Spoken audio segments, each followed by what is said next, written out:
All right, so we may have a few late arrivals, but we're going to go ahead and get started for the sake of time. We've got a lot to cover tonight, and I want to make sure to leave time for questions at the end. Can you guys hear me in the back? Yes. Okay. Got to keep me on the ball. If I start to fade, let me know. So you're here for the Sunset Bay public meeting. My name is Corinne Deering. I'm the Winnebago Waterways Program Director with Fox-Wolf Watershed Alliance. I'm Emily Henry-Gillis. I'm the Watershed Coordinator for the Connecting Our Waters program. So we're going to go through a presentation that's going to take up most of the time tonight. There'll be two activities. One is a map exercise, and the other one is a survey at the end. That survey is super, super important, so please stick around to make sure you fill that out and get that handed in. We'll also have a Q&A session at the end, and then afterwards, if there's additional questions that we don't get to because of time, Emily and I are going to stick around to have those conversations. So we introduced our Fox-Wolf staff. I wanted to introduce the Sunset Bay leadership team. I keep switching it because I'm not quite sure what to call it yet. It's kind of quasi. But anyone that's on the Sunset Bay planning team or leadership team, can you guys stand up? Do you mind? Awesome. Thank you guys for being here.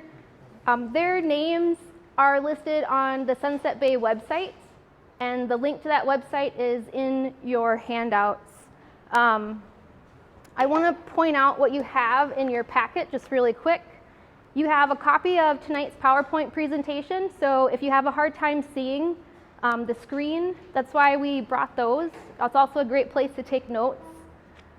You have an introduction to the system-wide lake management plan. This is available for public comment, so if you have any thoughts on that, feel free to do so. You have a page for notes. Because of time, we're not going to be taking questions throughout the presentation. We're going to have a Q&A session towards the end. So this is where you can write down your questions so we don't forget to get to them. And I'm not sure what happened there. You have just a fact sheet about aquatic plant management, some treatment options. You have a large map that we'll get to in the presentation. Did I forget anything? The note Huh? card. The note card.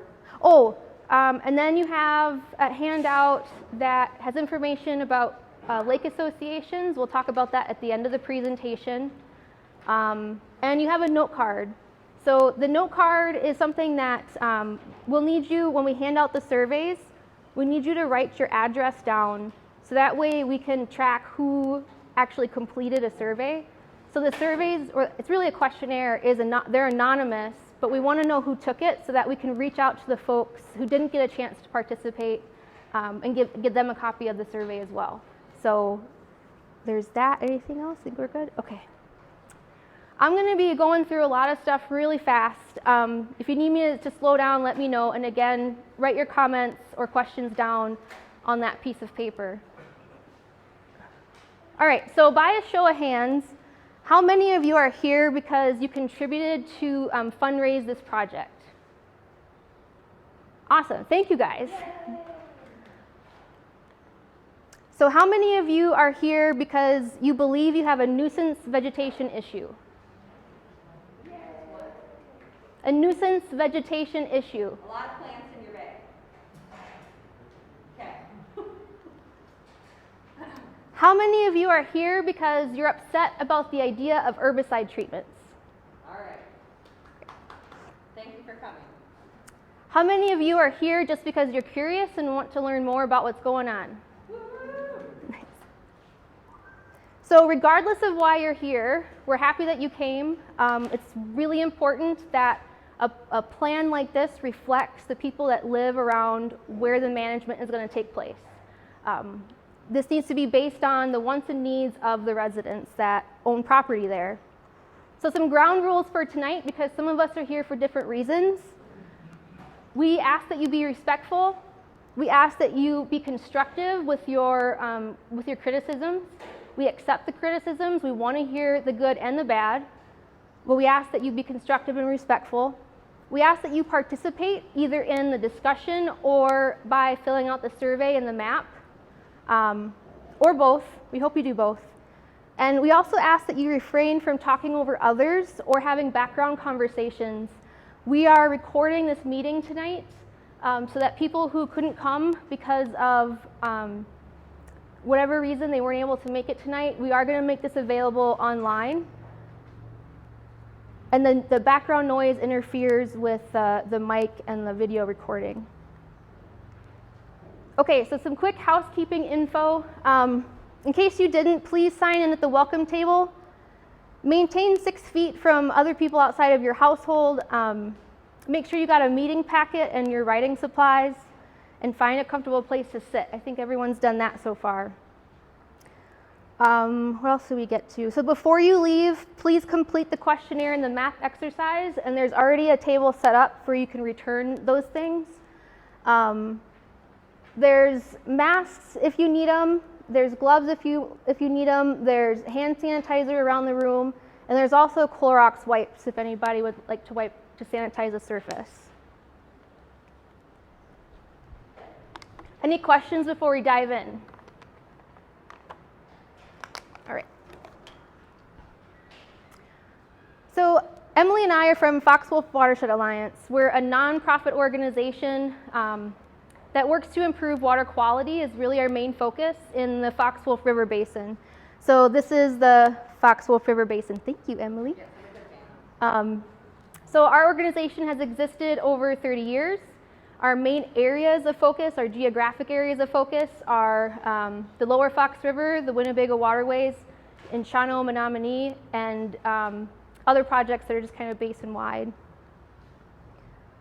So the Foxwolf Basin is a watershed that drains over about 6,500 square miles. It's huge. It's the largest drainage basin going into the Great Lakes. So it's a whole lot of land that's funneling through the Winnebago system, goes to the Lower Fox River and out to the Bay of Green Bay. So when we talk about the Winnebago Waterways Recovery Area, we're talking about, oh, look at that. This kind of subset of that larger basin. And then the amount of land that goes into the Winnebago Lakes, so a lot of this is flowing right by your homes, is about 5,900 square miles. So any water that drains off those watersheds that goes into the river system is coming by your house, except for what's draining directly to Lake Winnebago. So a lot. It's a lot.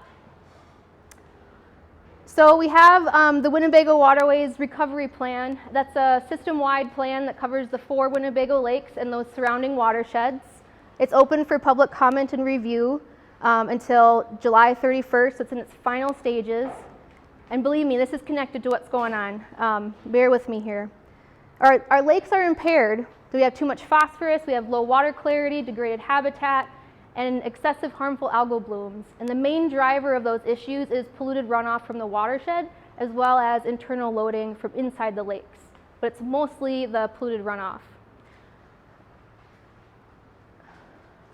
So here's some examples of that. Here we have a fish kill from VHS, which is an invasive species. This is seen quite often. This is on the north shore of Winnebago in 2018. And this was also, well, this actually might have been Winneconne. So why should you care? I plugged a photo of my daughter in there, but you know, you're welcome. So I'm not going to read through this. I gave you guys the packet, but just basically you should care because of your home values, your local economy, your health, the environment, family traditions, drinking water, and recreation. So there's details in there. Feel free to browse it. But it's important. So how is this bigger effort related to the Sunset Bay project? So here's a picture of Sunset Bay in case anyone's here that's not from Sunset Bay.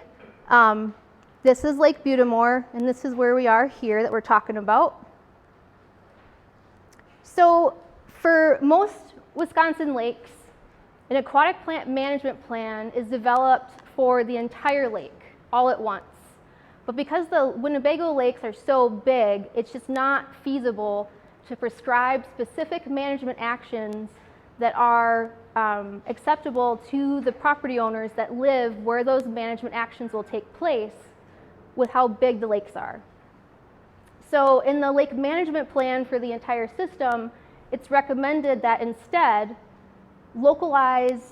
people who have localized issues with aquatic plants or who are looking to do localized actions for habitat and water quality develop their own management plan. So it's site specific, so the property owners are the ones that are involved with the development and that the residents approve of what's happening in front of their homes.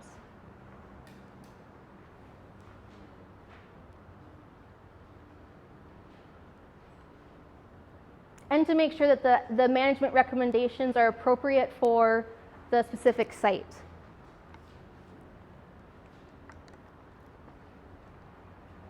So how did we get here? Well, back in 2018, a group of your neighbors interested in restoring the bay and dealing with nuisance vegetation reached out to Fox Wolf. And it's also important to note that the DNR requires an aquatic plant management plan to qualify for treatment permits. We held a public meeting in 2019. No, sorry. They reached out to us in 2019. We held a public meeting in 2019 to introduce these ideas to the residents. Residents of the Bay raised over $5,000 for this planning project, and Fox Wolf is matching those funds with an additional, I think it's $3,200 or somewhere around there.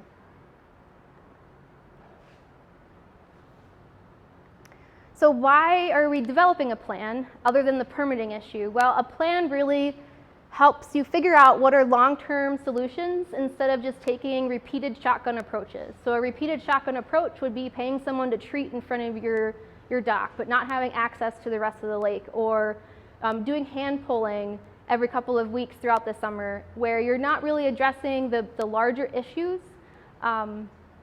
This also provides an opportunity or a strategy for all the neighbors to come to a consensus about protecting critical habitat and improving water quality.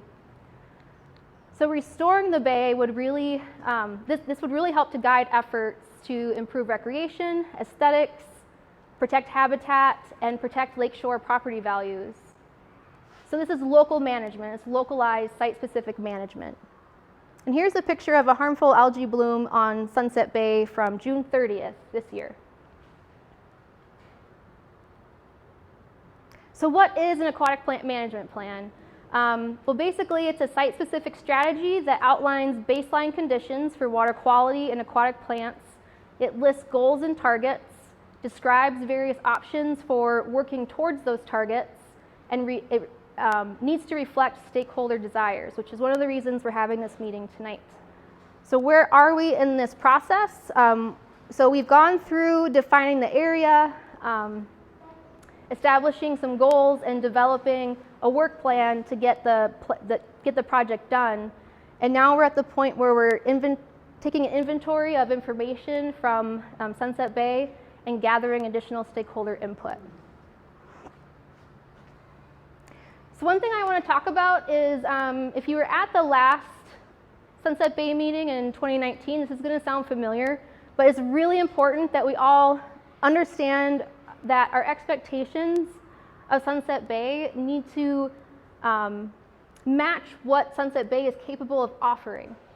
So your expectations need, sometimes we need a reality check. So when people talk about their ideal lake, their answers usually align with the ways that they use and enjoy a lake.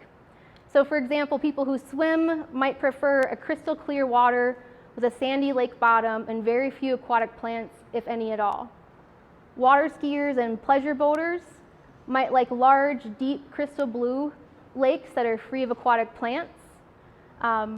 Anglers might prefer a productive lake with patches of diverse vegetation, both submergent and emergent, and a lot of changes in depth and in substrate texture. So here are just some examples of how different people might view the lake that you're living on and what they would expect to see from that lake. So lake quality is subjective. So a lake that might be good for one of those activities may not be so great for another.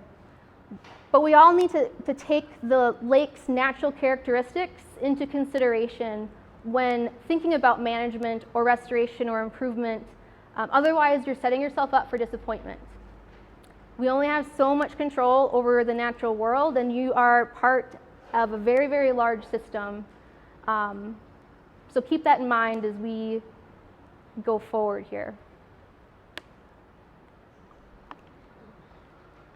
So let's talk about aquatic plants. They're the best. Yes, they're pretty amazing. Aquatic plant loss in the Winnebago system has been extensive. So over here, it's hard to tell from where everyone is with the light and stuff, but here's a picture. It's in your packet. 1912 of Lake Butamore. It's a deep water marsh, a riverine marsh. And the bottom picture is the same location on Lake Butamore in 2012. So that's how much vegetation and habitat loss that has occurred in the Winnebago system. It's huge. And we continue to see system-wide loss of both emergent and submerged vegetation. Over 11,000 acres of marsh were lost in the upper pool lakes, so just the 3 upper pool lakes, not Lake Winnebago, between 1916 and the 1970s. 11,000 acres. So an aquatic vegetation survey was done on Lake Butamore in 2018. All the dots are where vegetation was sampled. All the X's is where they actually found vegetation. So very, very few places where vegetation actually found. And I want to point out that most of it is in Sunset Bay. So out of 970 sites that were surveyed during this effort, only 99 sites had vegetation in the entire lake. The orange-yellow area represents where vegetation should be able to grow based on where sunlight can reach the bottom. So these areas have potential, we're just not seeing it, and there's a lot of reasons why. So the moral of this story is, even though you're dealing with some really major nuisance vegetation issues, you also happen to have a very treasured resource in this system that has some of the best critical habitat there is throughout the 4 lakes. So you should feel really lucky about that. Maybe you don't, but. So where are we at with the planning project? We already went through kind of what's been done. One thing I didn't mention is that we have contracted with an aquatic plant management firm who does herbicide treatments, who will help to describe the various management options or alternatives, almost like a impact assessment, and we'll kind of draw that out. So we'll be working with them. All the information we collect, they'll be doing that. So we've signed that contract. We also trained some of the Sunset Bay team members. They've been monitoring for water quality in the bay and mapping curly leaf pondweed. That's a plant that kind of grows earlier in the season and causes some problems. Looks like lasagna leaves. I'm sure you guys can see. So what's coming next? Well, we're going to collect some stakeholder inputs, complete a huge, a plant survey of the entire bay. We'll be out there with Mark. There he is, collecting that information. We will then review and assess all the field data and the stakeholder information and figure out where people are having issues, where people want to see protection, and other results from the surveys. And then we will start to draft those treatment options and then draft the full plan. Then we're going to have another stakeholder meeting where you can read the plan and then come and talk to us about it so that we can make changes if needed or make sure everyone's on the same page. Then it goes to DNR for review and approval. So why are plants so important? So I keep talking about plants, plants, plants. So plants provide sediment stabilization. So they stabilize the sediment with their roots, which prevents resuspension, which means you have better water clarity. If you've been to parts of Sunset Bay that have a lot of dense plants, The water clarity is amazing for being in the Winnebago system. Plants also buffer against wind and wave energy, so it protects your shoreline. So it helps to keep you from losing some of your property to the lake. It provides competition for phosphorus. So the more plants you have, the more that they're uptaking the nutrient phosphorus, the less phosphorus is available to feed blue-green algae blooms or filamentous algae, for instance.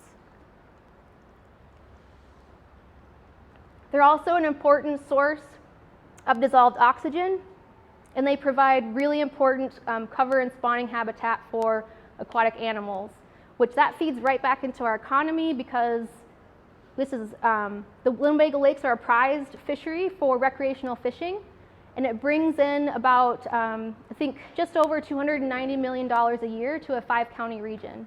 And so having this type of habitat is really important to not just the ecosystem or people who fish, but also our local economy. So to go back to the interaction between plants and water quality, so our lakes have too much phosphorus. They're naturally eutrophic, which means that these lakes, based on their age and where they're at in the watershed, so they're at the bottom of the watershed and they're acting as a drain, these lakes naturally should be very productive. That's why they were once riverine marshes before we dammed them and flooded and then had all the plant loss. So that means that they have a lot of nutrients naturally, but we've injected over the last 150 years a whole bunch more from surface water runoff. So we have too much phosphorus and we've lost all the plants. And so that's one of the reasons we have such excessive blue-green algae blooms and filamentous algae blooms, is because all of those nutrients are then available. They don't have the competition. We don't have the sediment stabilization happening. Lake Butamore is out of balance. That includes Sunset Bay. It's dominated by algae. And we're, part of this planning for both Sunset Bay and the larger system is figuring out how do we restore that balance to the lakes. And one of those ways is to restore aquatic plants and reduce the runoff that's entering the lakes. Okay, so now for a fun exercise. Who was really excited to see you had colored pencils? Yay! All right, so if you could take out that big map. This is one of the ways that we're going to be collecting some of your input today.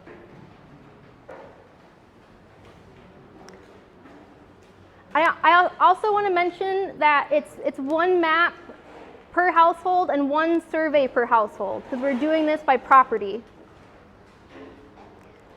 So take out your blue color pencil.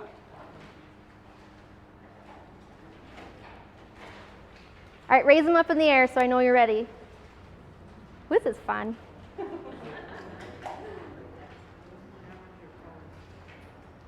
Are they hard to open? Okay, so with that blue colored pencil, I want you to indicate, draw on the map, where you want to see plants and habitat protected. If you don't want to see that, you don't have to put anything in. That's fine too.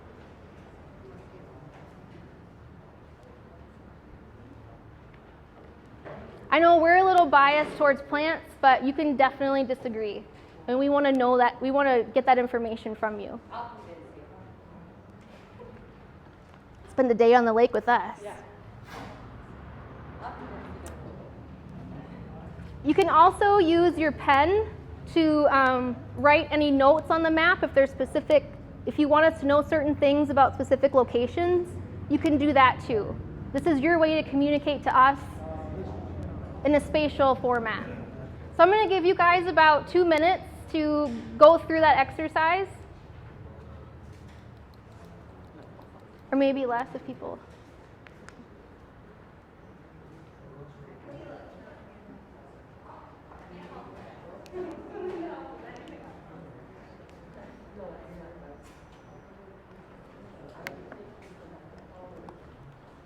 Any questions about the map? Is anyone having a hard time? Oh, okay. We'll hold that one. Is it a question about the rest of the stuff? Well, I just have a question. Why has there been such a plant increase in That's a good question. Let's talk about that later.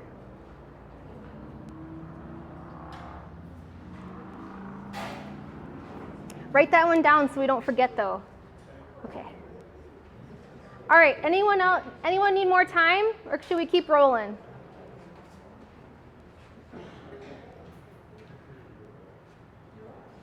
Are we good?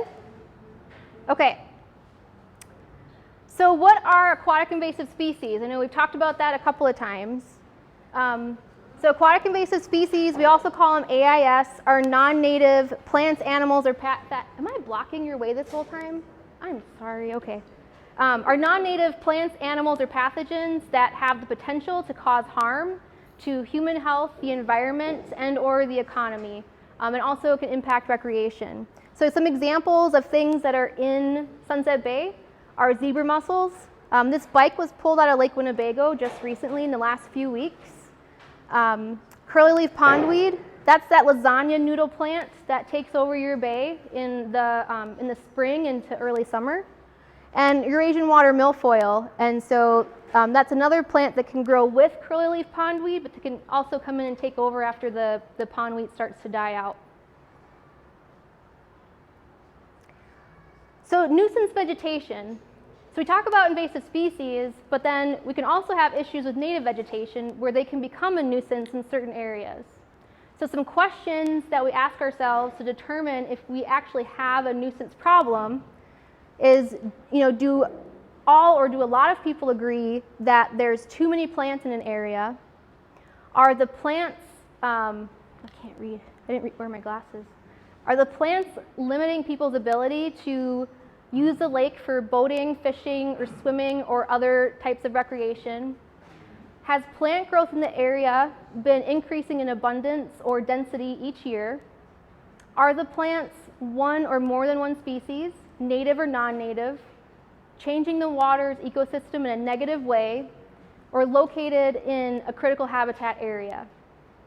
Is the plant growth weather related, or is it a seasonal year after year observation? Are you and your lakeshore neighbors willing to accept the work and financial costs of managing the lake or your bay in a certain way? And do you understand the potential consequences? Are you willing to take on the potential consequences of management actions, such as possibly encouraging more algal growth by decreasing plant growth? And what are the ecosystem services provided by the plant community in your bay?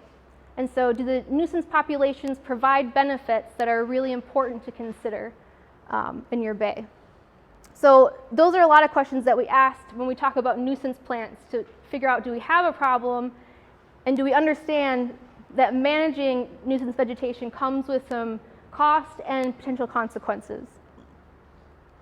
So we're first going to talk about recreation. So you can pull your handy dandy map back out. Sorry, I should have told you to keep it out.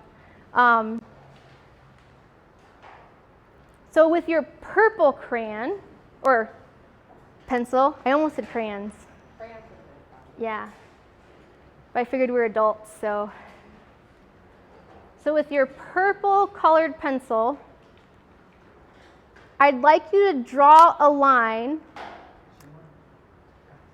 to indicate the path that you currently use to boat from your property through Sunset Bay to get to the larger lake. I'm going to say that one more time. With your purple crayon or pencil, draw a line from your property, or near your property. You don't have to identify your property, to indicate the path that you use to access Lake Butamore. From April to July. From April to July. Sorry, the first half of the open water season, April to July. What path do you use?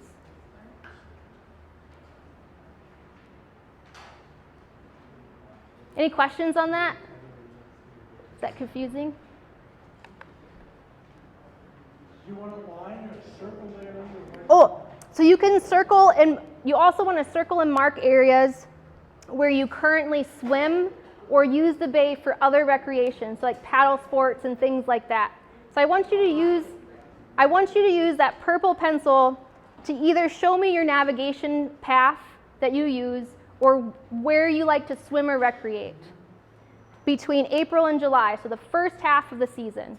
And there's a reason that we're asking about first half of the season and then second half of the season, because management is usually different.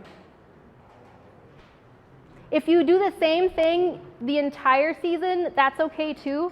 Just make a note on your map that that's the same exact way that you navigate regardless. Oh, we're going to get there. So don't put where you want to. This is where you currently do it. It's a good question. Anyone have questions about the exercise? I know it's a little confusing. Sorry about that.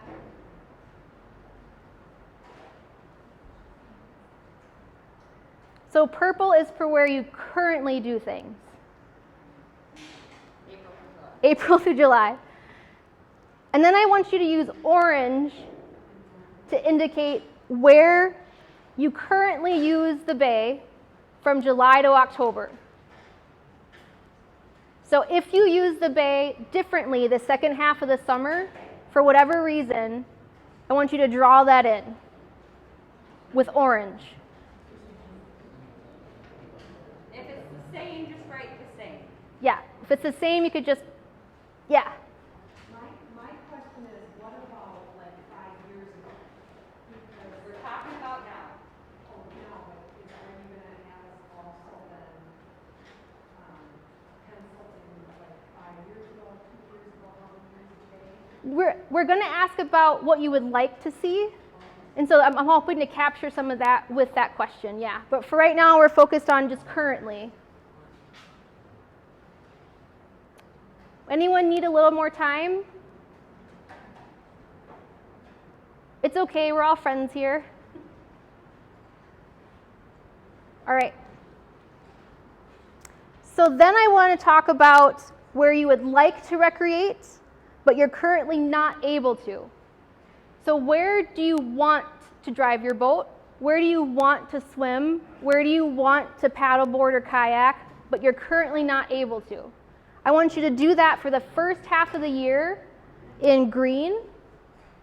And again, if it's the same the whole year, it's probably the same, right? Just do it in green for the whole year? Green. For the whole summer. Sorry, it's the first time we're doing this exercise, so.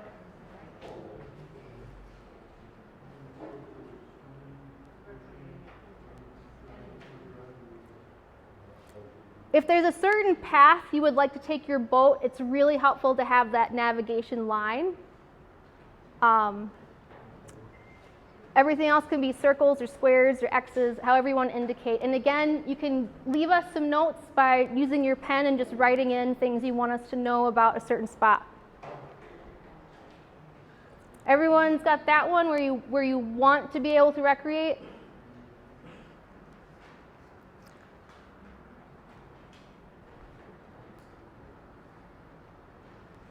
Okay, if you have any other concerns or issues in the bay, I want you to use your red pencil and then leave us a note as to what's the problem at that location. Or what are your concerns about a certain location? Okay, I'm going to give you guys just one more minute to wrap up the map before we go forward.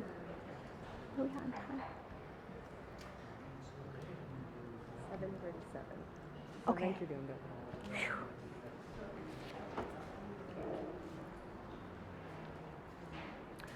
All right, any questions about the map exercise before we move on?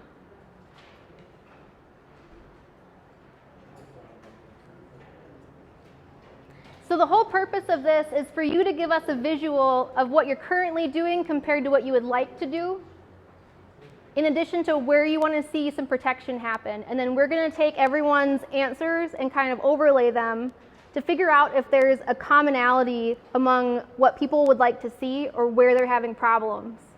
And that's going to be really helpful in finding a good solution to include in the plan, is something that a lot of people agree on.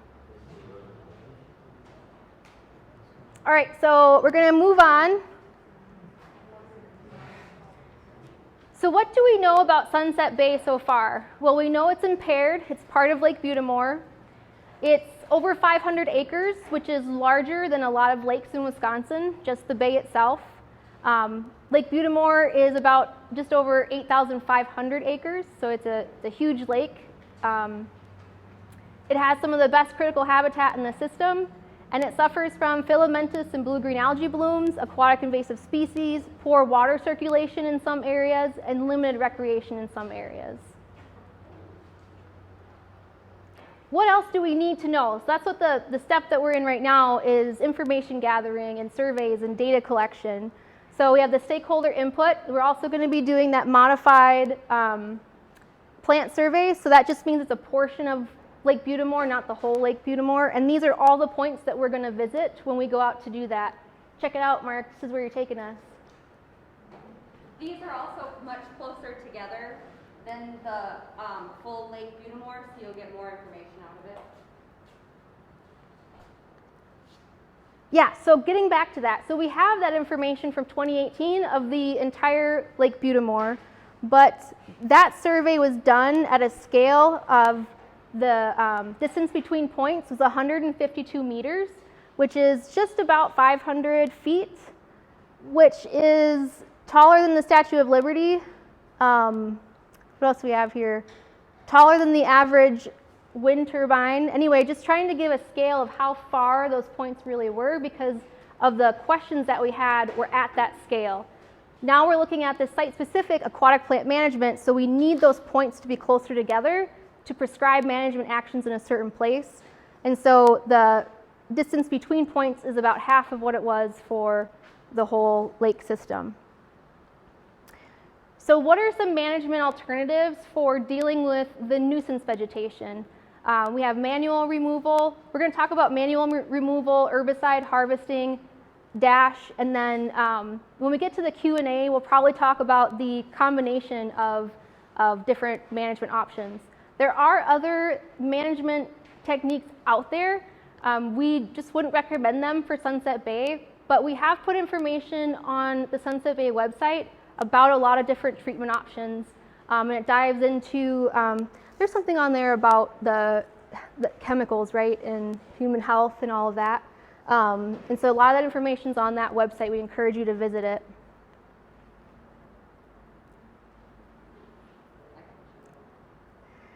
So manual removal is, some of you probably already do this, is hand pulling, raking, or hand cutting, like with a, I always say that word wrong, with a scythe.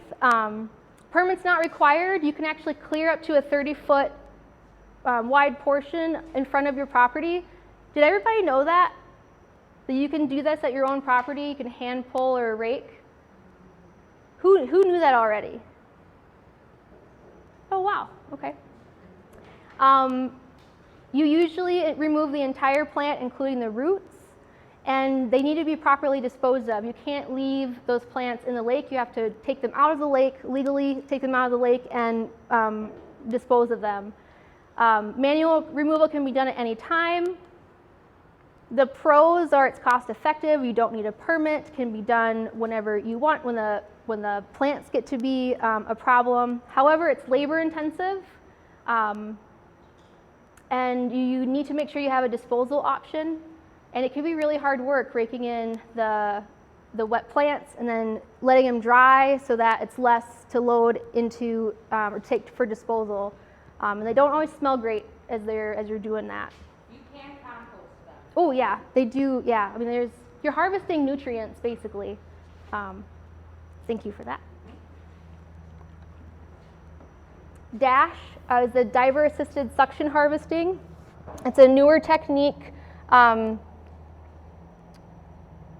It's primarily used for control of smaller populations of invasive species or non-native plants, but it can be used for nuisance vegetation as well. It's usually done from June to September, and it requires a certified diver who remains underwater while they're pulling vegetation.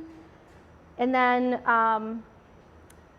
they basically have like a big vacuum that they put the plants in, and it sucks it up onto like a pontoon.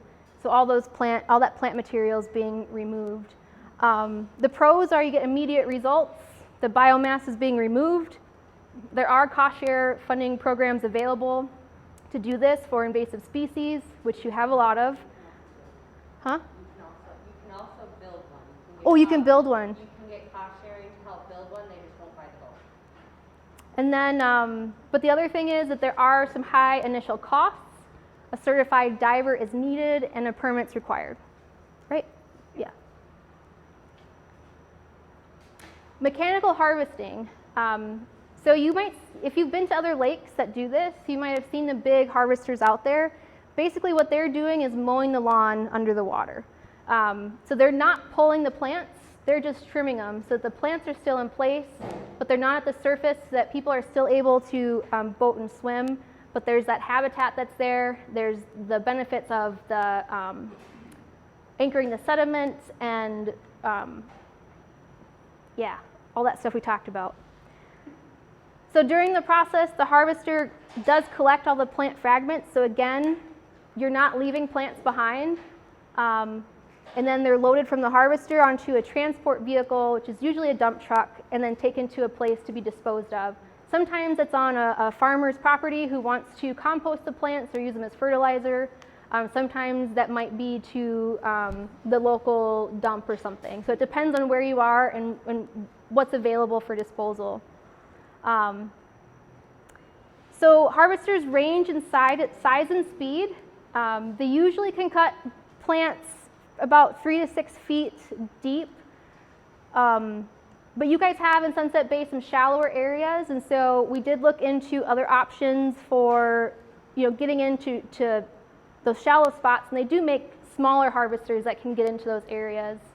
But things to consider are, there's some high initial costs. Harvesters range in price from $400 to about $25,000 to about $200,000.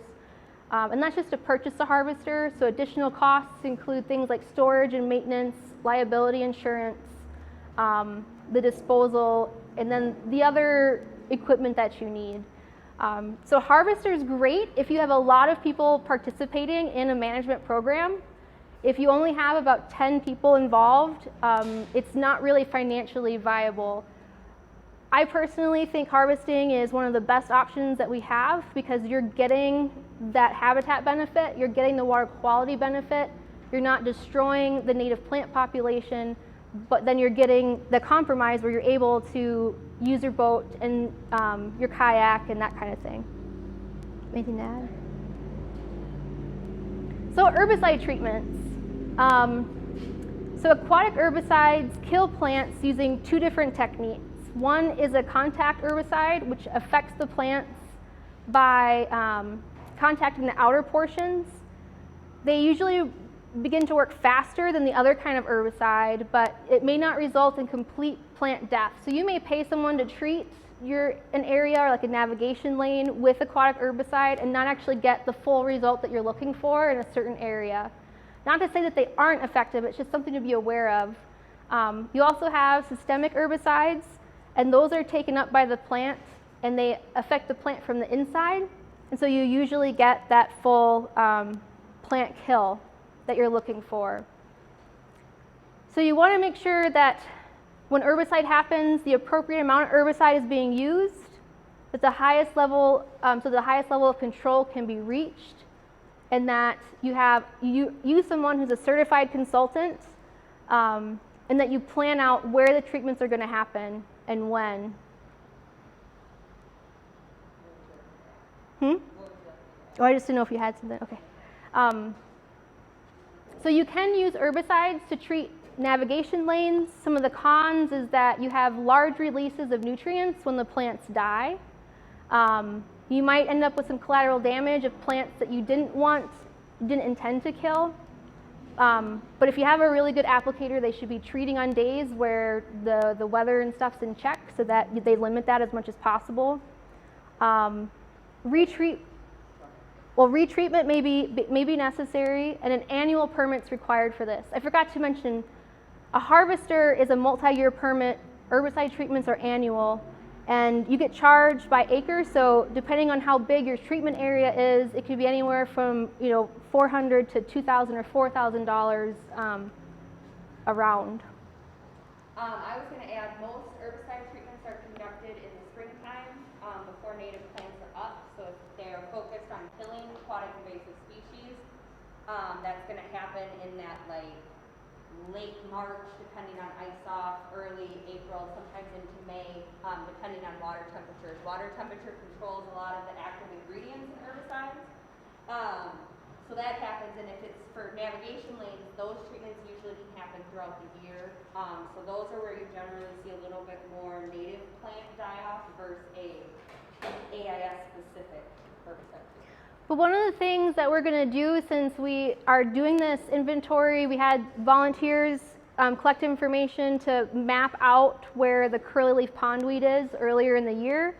We're going to know where we have really dense areas of invasive species so that those can be targeted for the navigation lanes for nuisance plant management, so that we're taking out as much of the AIS as possible while protecting the native species as much as possible. Oh, okay. Yeah, so I guess something to know is that generally the herbicides are applied at a rate that does not affect other aquatic life, so like fish and macroinvertebrates, but depends on the time of year and the temperature of the water. Like Emily was saying, the temperature really affects how the herbicide works, but also affects where critters are at in their life cycle. And again, all of this is in that packet for you guys to take home. So one thing I want to make super clear for everybody, both pro and con for treating nuisance vegetation, is we will not recommend a whole bay treatment or a whole lake treatment. Being that this is such important critical habitat, I don't think the DNR, for one, would permit this area to be completely nuked or cut down.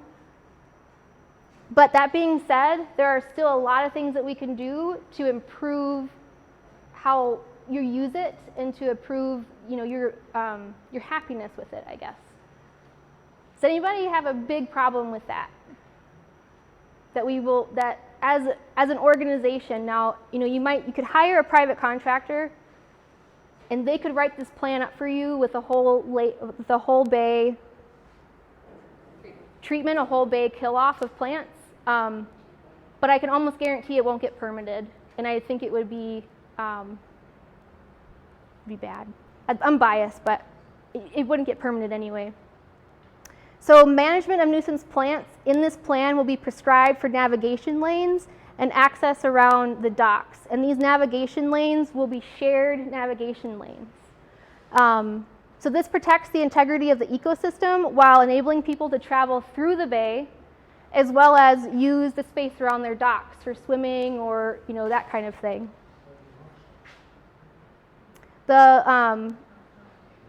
The lanes will be drawn, this is lakes, but the lanes will be drawn, again, based on the plant survey, the early season AIS, water circulation to try to improve water circulation in some areas, and your input as to where you want to see some of this happen.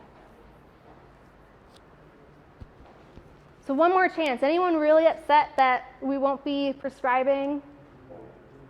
Anyone on the planning team? I know we've talked about it, but I haven't really quite put it up there like that. Well, just one comment. The bales in the Edgewood area, you can't really use it at all for fishing, for anything. So, I think that, years past, it was much clearer for us to keep the water speed there. So, right now, in my opinion, 99% of it is this nuisance. It's not regular plants, it's the nuisance plants that's causing all this problem. So that's one of the reasons we're doing that survey, is to find out, if we have those big pockets of invasive species, that might be where we need to see an area of treatment versus sticking to just a navigation lane. but They have those curtains now. So this is like new treatment science that's like new within the last couple of years. There's these large, I don't know what they're called, they're like curtains. So they put out like a barrier around an area and they can treat within that area and keep it so the herbicide kind of stays in and reaches its target limits. And then they remove that to help control smaller pockets. So that's an option. but that's also where that harvesting can be really beneficial, where you can get that mowing down an area so that you can water ski, but without killing everything. So these are some of the things we're going to explore, and that's why we want everyone to hand in that map and why we're doing the survey to learn about where you're having issues, so that the areas that we offer for treatment and navigation lanes are consistent with how you want to use the system.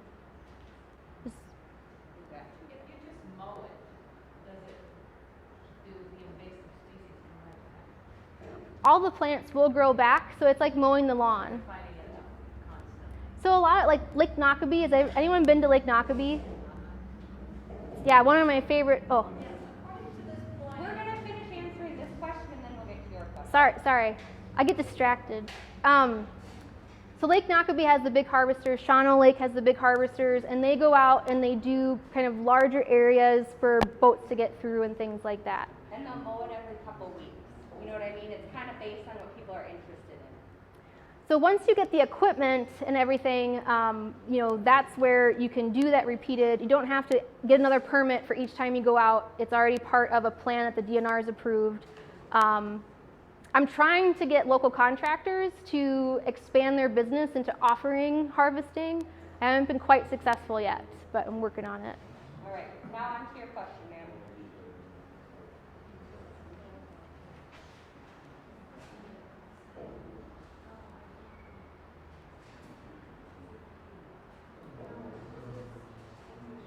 Ma'am, you can answer your question now. No, we figured it out. Okay. So one of the last things I want to talk about, and I'm really giving you all a broad base of what's going on, what are options for treatment. So feel free to contact me at any time to ask questions and stuff if we don't answer your questions today. But I want to talk about Sunset Bay Lake Association. So there's been interest in exploring the idea of forming a Sunset Bay Lake Association. So basically it's a voluntary organization. Members would be people usually that own property on or near the lakes.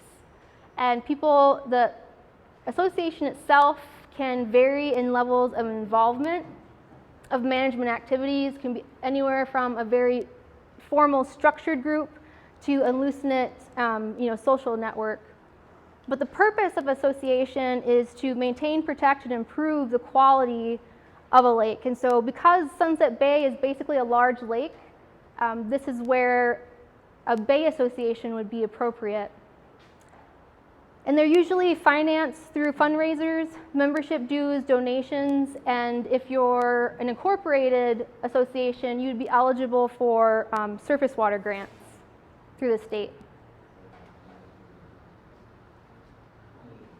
So lake associations are appropriate when the organization plans to play an active role in lake management or protection.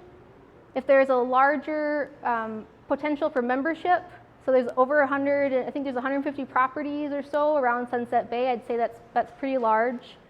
Other people cannot hear because you guys are discussing, so if you guys could please hold on, that would be very helpful.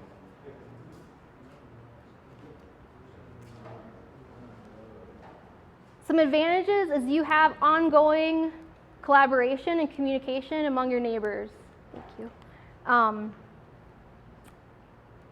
It can take time to form. Can we shut off the fans? I think that's Oh, keeping your voice from getting to the back. I'll look right now. sorry. And that's one thing I wanted to ask, as far as forming Those are lights. an association. How many people would be interested in that? There has to be some dues to get it started.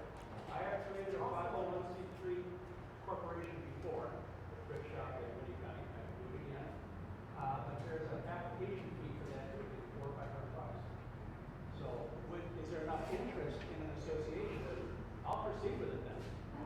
Well, yeah, and there's a question on the survey. So if you want to answer anonymously, that's something that you can do. That was a question that the Sunset Bay planning team asked me to make sure was in the survey so they knew how much interest that there was, if it was worth pursuing. So there is a handout in your packet that talks about lake associations. I think when it comes to having an area the size of Sunset Bay where you're most likely going to need some ongoing management and care for the bay, it's really helpful to have a group of neighbors or residents that come together, whether or not you want to see protection or you want to see treatment or a combination, to make sure that those lines of communication are open. So what can you do to be part of the project if you're interested in getting involved with developing this plan? You can become an active part of the Sunset Bay management team. You can stay up to date with the project progress, and so if you provide us with your email, we'll add you to our email list and get updates out to you. You can turn in your completed questionnaire and map, and you can attend the next stakeholder meeting. So those are really some important ways to get involved to make sure that your opinion is included. And I keep referring to a Sunset Bay webpage. The address is up here, and it's in the presentation handout as well. That's where we'll be posting this recording for the video, as well as a copy of the slides that you can download. And that's where the links to the information about different treatments like herbicides and stuff are listed. Okay, so before we get to the questionnaire, what time is it? Okay, we got some time then, right? So we're gonna leave about 15 minutes for question and answers right now. Then we'll go to the questionnaire, and then Emily and I are gonna stick around so we can answer any questions afterwards that we didn't get to in this next 15 minutes. All right, so what questions do you guys have? Why in the last 2 or 3 years has there been such an increase in plant growth? So the question is, why has there been such an increase in plant growth in the last few years? Has anyone else observed that? So the answer is, I don't know. I think it's really curious because in the rest of the lakes, higher water levels from the amount of precipitation that we've had and the management of the dams has led to some plant loss, or we think anyway. And the water quality in the lakes hasn't necessarily improved. When did that subdivision go in behind Edgewood? How long ago is that? 5 years ago? 15 years, maybe. The reason I'm asking, because I'm wondering when there was a change in stormwater runoff.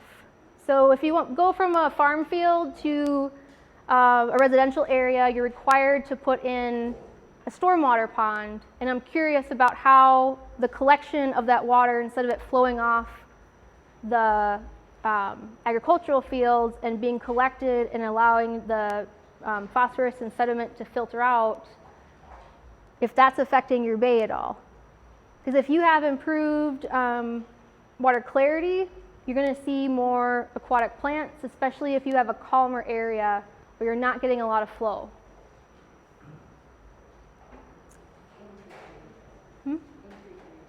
There's been more rain in the last 5 years, you know what I mean? We're having the wettest years on record every year.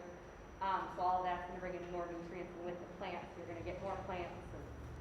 So that could be part of it. Yeah, so I'm sorry I don't have a better answer. It would take probably exploring some satellite photos and looking at if we had water quality records, looking at those, but we just don't have the data to come up with an answer I would feel confident in giving you. But by doing the studies that we're doing this year, we will have a good baseline for going forward.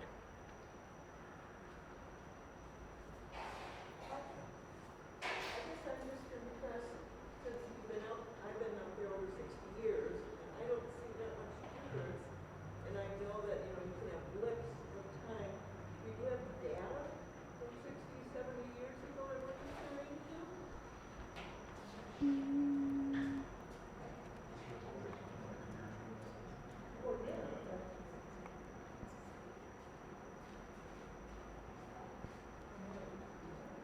So I have a secret slide. So the answer is yes. What was the question? Just as an individual, being there 60, 70 years, not too much change, and I know scientifically you can have blips that isn't really way up from that long ago that we're comparing to not this current data. So I don't have. How have plants changed over time looking back 60 years? Are we seeing the last few years just a blip? So you do get ebbs and flows of populations of plants and animals. So are we seeing just an uptick in that usual ebb and flow? Or are we seeing a change over a longer period of time? Are we seeing trend?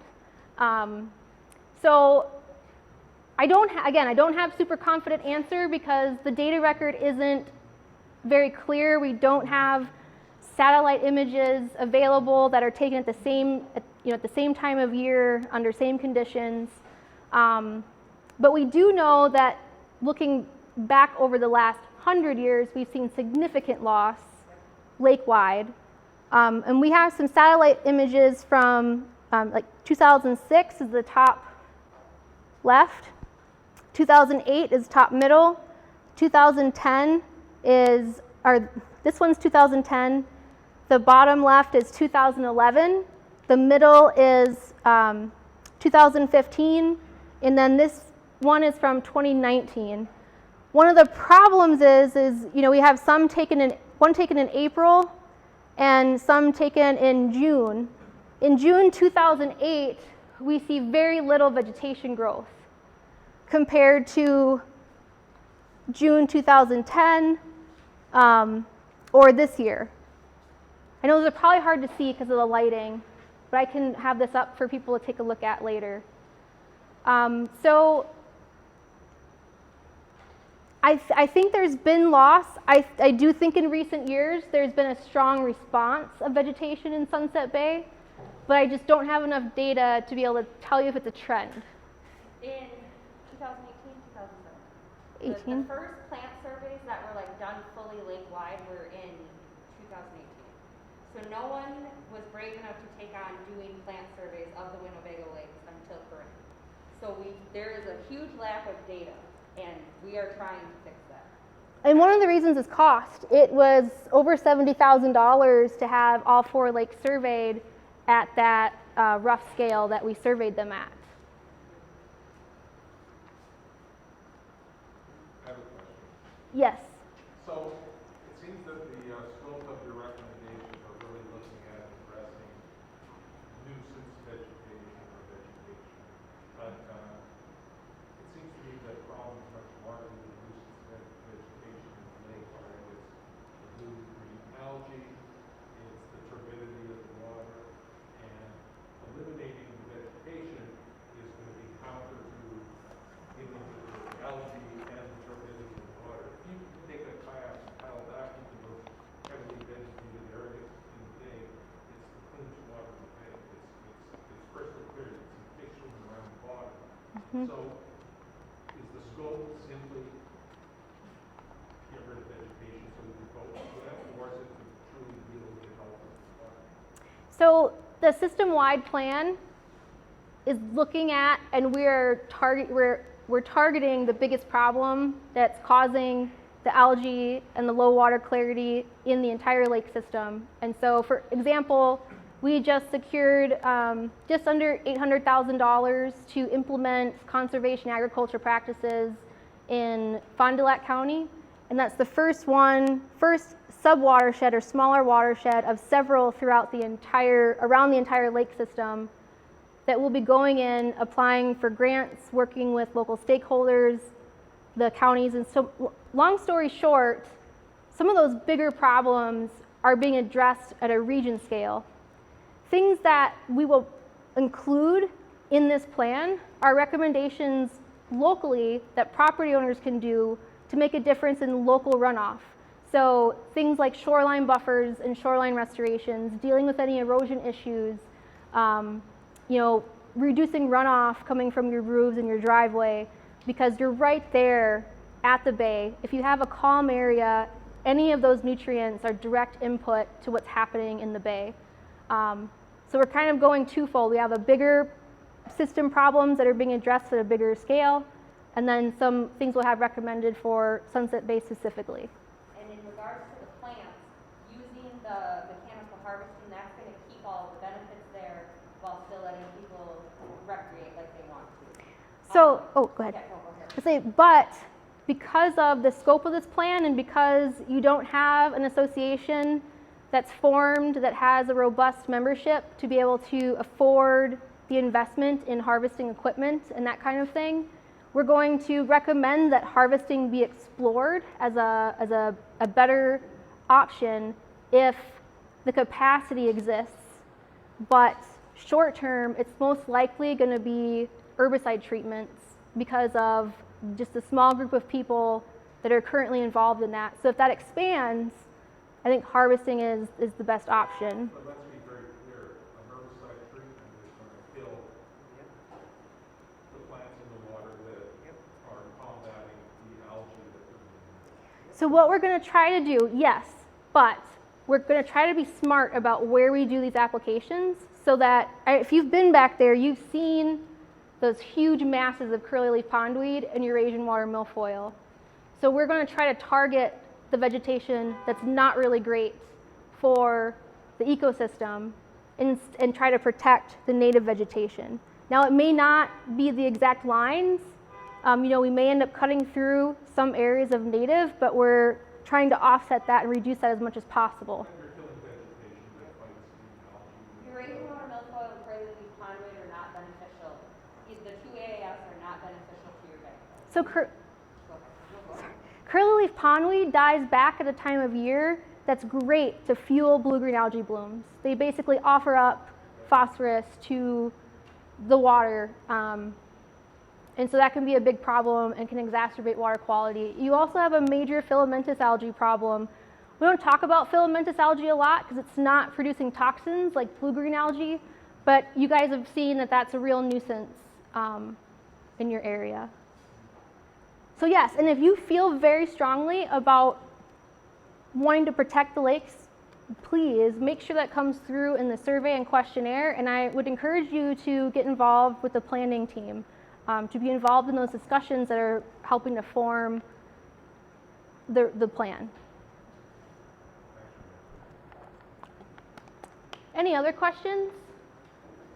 Do you guys know the background for the rock wall on the northwest corner, why that was put in, how that was affected the drainage? Maybe it's improved it, I don't know. Right here. Yeah. He's asking about the rock wall that's right here in the bay. Does anyone know the history on that? The county put it in about 10 years ago, I think. No. It was a connected mark. Yes, so those walls you can see around several other areas in the system, and if it was put in by Winnebago County, they really do an excellent job with engineering those, and it's to protect the vegetation behind it, or if there wasn't vegetation there, they would put it in to allow vegetation to grow. So in this system, our seed bank is very robust. So if you create the right conditions, the plants will grow, and that's what those walls are intended to do. I think it was through the Land and Water Conservation Program. Melanie Lee said it was her first job when she was hired on. We worked with her on our shoreline buffer zone. Oh, nice. Yeah, so since I have your attention, Winnebago County has money available to property owners who want to do buffers or erosion, to stop erosion or to improve your shorelines. And there's also state grants that you can use the county money to leverage for doing habitat or surface water runoff or erosion projects. Any other questions?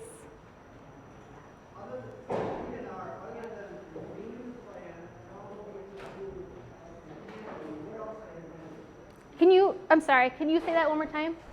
Other than for the DNR, other than reviewing the plan and putting together and what we can do and what we can't do, what involvement are they doing? So Ted Johnson was supposed to be here tonight from the DNR, to be able to speak from the DNR's perspective. Unfortunately, it doesn't look like he came. I'm not sure why. So their involvement is basically to approve the plan, make sure it fits within the requirements, that it checks all the boxes, and approve the permits based on what's written in the state rules. So vegetation to the DNR isn't a problem unless it's a human issue, I should say. So they don't just go out and just treat vegetation or do the surveys and stuff, because vegetation growing isn't an issue except for when humans are involved. What time is it? 8:15. One more question. What are the potential impacts to non-aquatic species? So like you mentioned the benefit of waterfowl, bird watching, and all of that stuff. See that first part one more time? What are the impacts, the potential negative impacts of herbicide treatments? Yeah, so kind of going back to what was brought up over here, you can definitely get collateral damage. So you can get, forget what it's called, but basically that herbicide can move and can end up killing some vegetation where you didn't intend to. And so if that herbicide makes contact with that vegetation, it's going to affect it.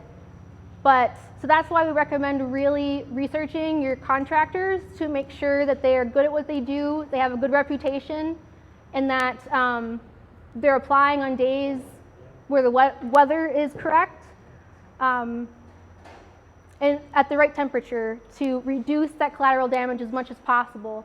And they're only going to kill, it's only going to kill the plants if it spreads to the, beyond where you're intending to treat. And that's where those curtains can come in handy too for areas. All right, so Emily and I are going to stick around after the meeting, after everyone's done filling out the survey, and so we'll be able to answer any more questions that anyone has. But we're going to go ahead and pass out the survey now. So I need you to make sure that your note card has your address written on it, so we can check that off the list so you don't get another survey from us in the mail. We'll go ahead and we'll start passing those out. We'll collect those at the end. Yeah, so when you're done with your survey, all of your materials can get deposited back here. Yes. I just got to find them quick.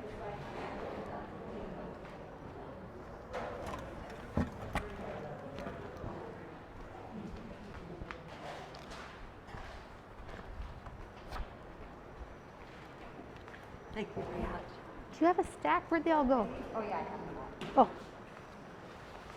That's not very many. Ooh. All right, here we go. And it's one survey per household. I'm like a cat when it comes to this kind of stuff. You get trapped in it.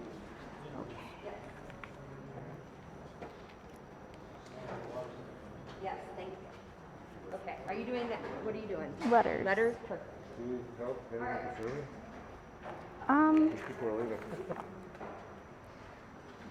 So we're collecting them, and then we're writing something on the card Oh, okay. and So on the survey. survey was part of the packet.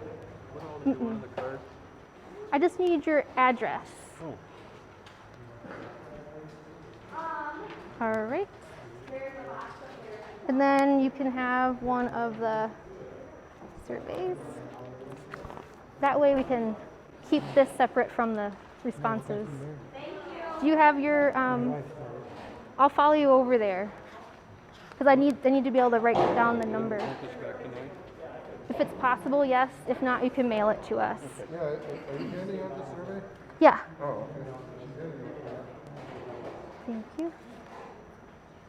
How will people be able to access the presentation online? It'll be, links will be on the website for Sunset Bay that's in your meeting packet. You can also email me too and I can send you there. Sorry, thank you. You guys have one? I'm glad you guys could make it. I think one of your problems here is that there's really three distinct housing areas. I'm guessing Sunset and Shangri-La don't Yeah. experience the same That- thing, or what, That's why we did this. I'm guessing the 60-year lady with no problems is over on Sunset. So maybe It could the be, yeah. Lake washes the shore. So that way we can look at the responses and see what part of the bay Yeah. are they talking about. So what do you want me to do? I have 3 properties, 3 different things. Would you like to fill out 3? I don't know. You However you tell want the me how information. would you prefer to do it? Or where are your properties located? Oh, I'm sorry. No, that's okay. I don't like this map, it's hard to. I know, I'm Is sorry. this the point? That's the point over. Sunset Point? Which one's Sunset Point? This is the one on the west and northwest end. This is the southeast end. Like Petermore Drive, okay, so we're here. Boom, Yeah, boom, boom, that's the boom. highway right here. Yeah, okay, so I'm in here. I got 3, Right in there. right. Do you have different problems for each I don't property? have problems. And I've Well, lived there 70 years, that's and it's great. better than it used to be, much Well, better. tell us that. Okay. So if And- they're all around here and you think that your responses would be similar when it comes to Oh, they like, are. It's just, I can't answer, these are 3 different answers to that. oh, to this? Yeah, one's a rental, Oh, one's you want to just make a note here? Okay, all right. And then, And one of the things when I asked, when you compare to 100 years ago, I know that used to be all wild rice marsh, but they put the locks in. See, that's what changed that. The- Is they changed the level of Butamore. I know that history very well, and they put Yep. those locks in. So you got to compare to 50, 60 years ago. well, and it's that's much another better than reason. it was then. Well, that's another reason we talked about expectations versus Right. reality. That I think some people have expectations that don't match what these lakes can offer.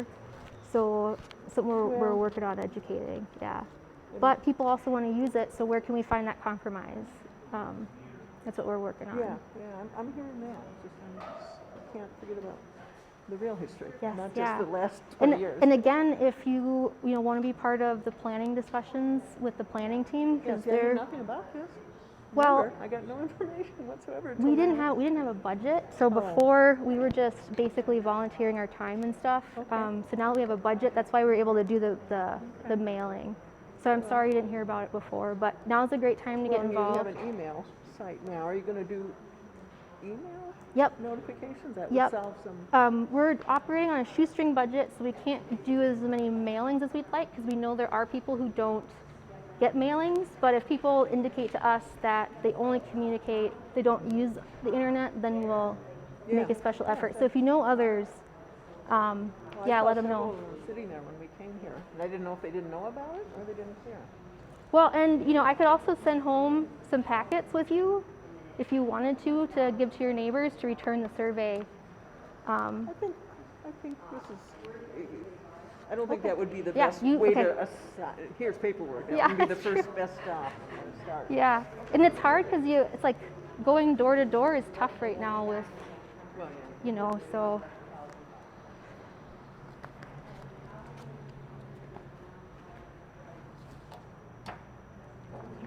How many properties are in the bay? I think there's just under 150. 150. Yep. And every 150 we sent postcards to, we just don't, are you still on? Oh, probably. We think that they all got delivered, but some